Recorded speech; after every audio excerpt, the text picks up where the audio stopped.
Bismillahirrahmanirrahim. Assalamualaikum warahmatullahi wabarakatuh.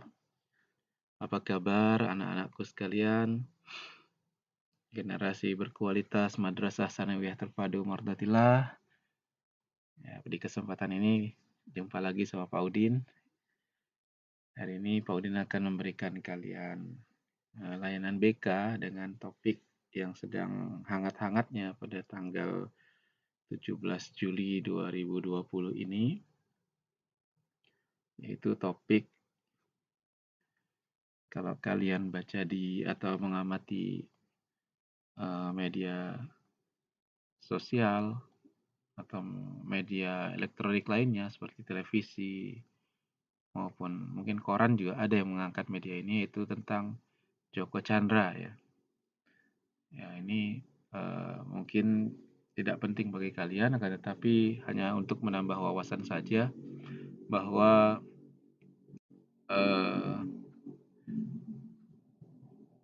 ada orang yang sudah salah anak-anak ya. Jadi menurut hukum misalnya dia nggak boleh kemana-mana dan sebagainya dalam pengawasan polisi. Namun karena orang tersebut punya kekuatan, punya fasilitas, akhirnya muncullah kasus ini. Dan kalian bisa amati di sini bahwa banyak sekali yang terlibat. Nah, intinya Pak Udin hanya ingin mengatakan kepada kita semua bahwa apapun yang terjadi di dunia ini tidak lepas dari adanya orang baik dan adanya orang jahat. Orang baik tentunya ujung-ujungnya kepada pentolan orang baik, yaitu siapa lagi kalau bukan Nabi kita Muhammad SAW dan ajaran Islam.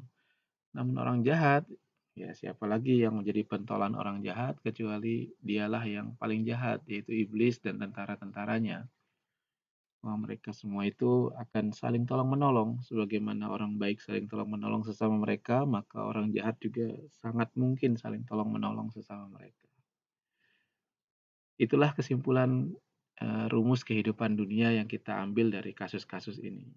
Nah, pilihan kita adalah kita mau jadi yang baik atau kita mau jadi yang jahat. Kita semua bisa berkolaborasi. Ya. Nah, semoga kita semua Allah pilihkan menjadi orang-orang baik dan kita bisa berkolaborasi. Sama-sama saling tolong-menolong dalam kebaikan. Anak-anakku,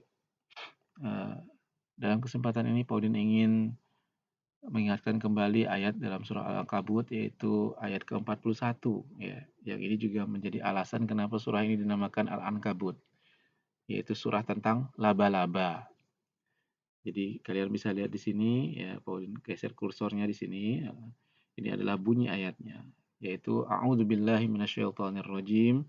Mathalul ladzina ittakhadhu min dunillahi awliya kamathalil ankabut ittakhadat baita wa inna auhanal buyuti labaitul ankabut law kanu ya'lamun. Allah menyindir kita semua ya, menyindir kita-kita yang mungkin lupa dengan kekuatan Allah bahwa sesungguhnya perumpamaan ya orang-orang yang menjadikan selain Allah ini sebagai penolong ya, maksudnya ya berpihak kepada yang jahat, kepada yang salah, karena Allah dan Rasulnya adalah ajaran tentang kebenaran, maka tentunya lawannya adalah kejahatan dan keburukan.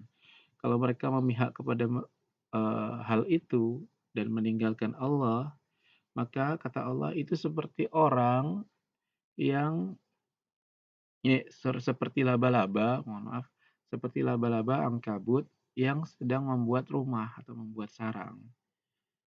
Jadi kita ini ibarat laba-laba yang tertipu dengan dirinya sendiri. Kalian bisa lihat sarang laba-laba seperti apa kan? Sarang laba-laba itu bagus, canggih dan sebagainya. Ya, lengket bisa bisa apa? Bisa menahan nyamuk dan serangga-serangga kecil lainnya gitu.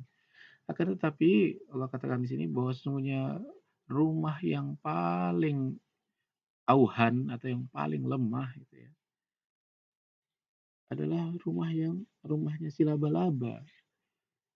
Justru sarangnya itu walaupun kelihatannya canggih, kelihatannya rapi banget ya, kan seru ya rumah laba-laba itu kalau kalian lihat. Tapi kalau kalian tepuk dengan tangan atau bahkan kalian hapuskan dengan sapu lidi misalkan atau sapu ijuk, maka rumah itu akan roboh, hancur dan sebagainya. Itu Allah kasih kita gambaran bahwa apapun upaya kejahatan yang dilakukan oleh orang-orang yang memang memihak kepada keburukan dan kejahatan dan meninggalkan Allah, meninggalkan kebaikan, meninggalkan kebenaran, itu pada dasarnya mereka tertipu.